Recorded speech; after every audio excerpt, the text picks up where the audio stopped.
The departure from Wano is finally underway. After 146 chapters, Luffy and the crew are loading up the Sunny and are about to set sail onto the next phase of their adventure. We've got some news on one of the Yonko, the aftermath of an admiral fight, the 3-word generation captains deciding their routes, and a tease of what is to come in the next chapter. Let's get into it. We open up on Wano Castle a short time after Ryokugyu's attack. Raizo and Shinobu have both been heavily injured and the other scabbards are worried about them. We pan across their desiccated bodies as one of the scabbards admits the unfortunate truth. Ryokugyu might have lost the fight, but what he said was still true. Kaido was a deterrent. His presence really did keep other threats at bay. Kinemon bursts in at that, clearly upset. He bows low to his companions, apologizing for missing the battle. Apparently, he was in Kuri when this all went down. It makes sense that he would head back to check on Okobore town as soon as he could. He rams his head to the floor, deeply upset. And yet, of course, the entire room barely acknowledges the heartfelt apology. It's a little heartwarming that none of his friends are holding this against old Foxfire for even a moment. Nekomamushi, the only one to speak, waves their leader's absence away. He points out that there were minimal casualties thanks to Momonosuke before asking about Kinemon's wife, Suru. Kinemon admits that Okobore was burned down and Suru suffered a nasty burn, but she is alive and he is grateful for that. We cut to Okobore where Suru is talking to an old lady. She had heard that Kinemon had come home, but Suru confirms before admitting that he had returned to the capital. The old lady asks if Suru plans to head back to the capital herself to join him. She confirms as much, stating that she will always want to be by her husband's side. We get a better look at her burn scar here, and it looks to mostly cover her eye. The bandage makes her seem almost fine. Kinemon makes this clear, drifting into a lovey-dovey manner as he talks about how gorgeous Suru still is even after 20 years. Arashi snaps at this over-the-top puppy love, but Nekomamushi and Kiku are happy to see their leader this way. Kiku calling these feelings outright wonderful. And on his bed, the dried-out figure of Raizo wishes that he was as popular with the opposite gender. Hearing this makes Nekomamushi snap at him, ordering the ninja to focus on his recovery rather than pine for romance. The next page comes with a bit of a time cut. We see Carrot still stuffing her face with street vendor food.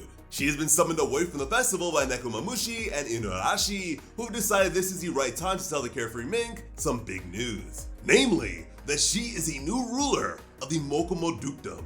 Carrot takes the idea in stride for a full 5 seconds, declaring that being a ruler of an entire country is no big deal. Then she manages to actually process what those words mean. As soon as she understands what the two old minks are asking of her, Carrot immediately objects, yelling that she couldn't possibly take charge. The former rulers are entirely unfazed by this.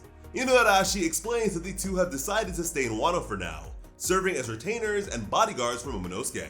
This is pretty logical, especially after Ryokugyu's attack. Truly, the kingdom is going to need all the defenders it can get for a while.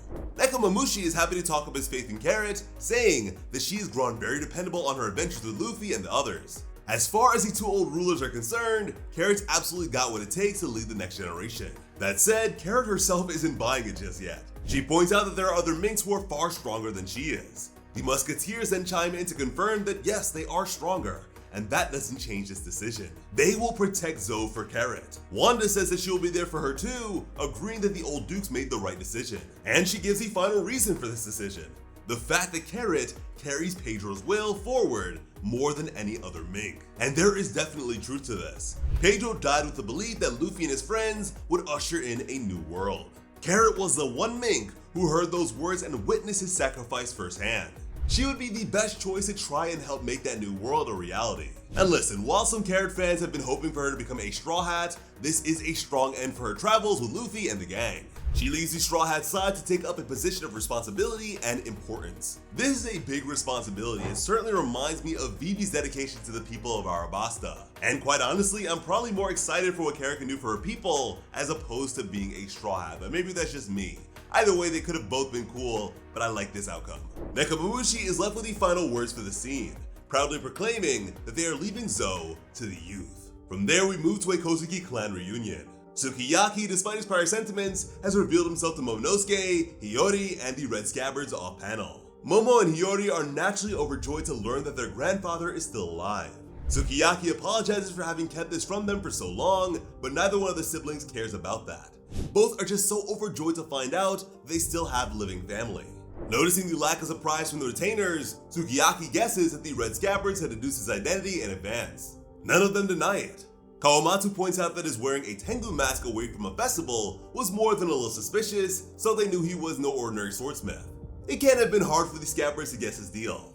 Kiku agrees with a smile, admitting that the group just felt it wasn't their place to expose the old lord. Sukiyaki apologizes for having put the scabbers in such a position, but Kinemon doesn't hear it. The samurai secretly in shock at the revelation. Once again, even though the other members of the Red Scabbards had worked it out, he had no idea of Hittatsu's real identity. At this point, Kinemon's poker face must be stronger than his sword arm. Thus far, no one has managed to work out how oblivious he can be. Sukiyaki, meanwhile, continues to explain his plans. He's going to offer some advice to the clan while Momonosuke is getting his bearings as shogun. Having someone experienced with a position on hand to help will be great for Wano. Once that's done though, the old lord wants to live anonymously among the people. Kinemon agrees enthusiastically with that idea, happy that Odin's father is still alive, and totally not surprised or anything. From there we turn to the Straw Hats who are discussing Robin's discoveries from the last chapter. Frankie is taken aback at the presence of Pluton nearby. Robin confirms that it is indeed beneath Wano, which is enough to hush Frankie, the cyborg a little dumbfounded by the reality of it. He has seen Pluton's blueprints. He knows what it is capable of doing and how destructive it could be. The first time he looked them over, he wasn't even sure the ship could be built. It must be strange to know that something so powerful is so close to them, maybe even a little awe-inspiring. Luffy remembers Frankie burning the blueprints to Pluton. Frankie confirms that he did, before asking Luffy if he wants to claim the original. Of course, Luffy turns the idea down, which is no surprise to Robin. And man, Luffy is a different breed. Imagine being a pirate and just saying, nah, I don't want an ancient weapon that could level the world. Oh my goodness. Like, do you know the wars that would be waged over this information alone? Like, I'm sure immediately the world government would drop everything and just send everyone to go claim Pluton. Which is funny when you think about it, because we had CP0 agents like Rob Lucci reappear during this Wano arc, who were previously in pursuit of Pluton, or at least the blueprints of it. The real deal is right there and nobody knows. But anyways, our favorite archaeologist meanwhile is still a bit confused as to why Odin would want to unleash Pluton onto the world. It feels a bit like the cast has forgotten that Pluton was supposed to be a warship rather than a bomb or something. Setting it free shouldn't be inherently dangerous, unless there's missing key information about how it works. A reclaimed Pluton might even help Momonosuke's efforts to protect Wano. That said, it could also draw in new threats trying to take it for themselves. Even knowing Pluton is a warship, Odin's plan remains unclear. Not caring about any of that, however, is Shinobu, who joins the Straw Hats with a crack about mature ladies being alluring ancient weapons. And here we get into one of the more bizarre twists in this chapter. Somehow, Arumaki's attack has restored Shinobu's youth. I guess her weight and stature were just mostly liquid. And hey, maybe Raizo got a glow up too. He might just get that popularity with the ladies he was craving for earlier. Shinobu is accompanied by Tama, who has become her apprentice. Tama is, of course, over the moon about this. The young girl is already practicing her ninjutsu and hoping to join the Straw Hats next time they meet. And Luffy seems agreeable if by that time her ninjutsu has gotten stronger. As like always, he's happy to encourage people to chase their dreams. Tama cheers at that and the whole crew are happy and relaxed. So who should show up to ruin the mood but Caribou? The Swamp Man has been spying on the crew in mud form. All too happy to learn that the ancient weapon Pluton is in Wano, he grins while thinking of a certain someone who would love to hear this news. Who he might report this to is unclear. Like we just touched upon, the world government was seeking Pluton back during the Water 7 arc, sending CP9 after the blueprints. But the Blackbeard pirates are also likely to show an interest given its presence in the new world. Neither option is great for Wano or the Straw Hats, and Swamp Boy is loyal to whoever pays his bills. Both are all too plausible. After that ominous note, we jump ahead to a few days later. The flower capital is merry and peaceful, everyone is still in good spirits from the celebration. Momonosuke's retainers are working on plans to restore the ruined villages, even having funds allocated and ready to be spent. The young shogun, however, seems lost in thought, not really paying any attention to his advisor. He turns around, walking through the palace before coming to the Straw Hat's room. With a wide grin, he walks in, asking Zoro if he can teach him some new sword moves. It's a great idea for Momo. Learn from the Straw Hats so he can become a stronger fighter and be better able to protect Wano. Only, he's too late. The Straw Hats have already left the castle. Shocked, Momonosuke starts to run around the entire estate, calling out for his pirate friends one by one. None of them are present. Even Yamato is gone.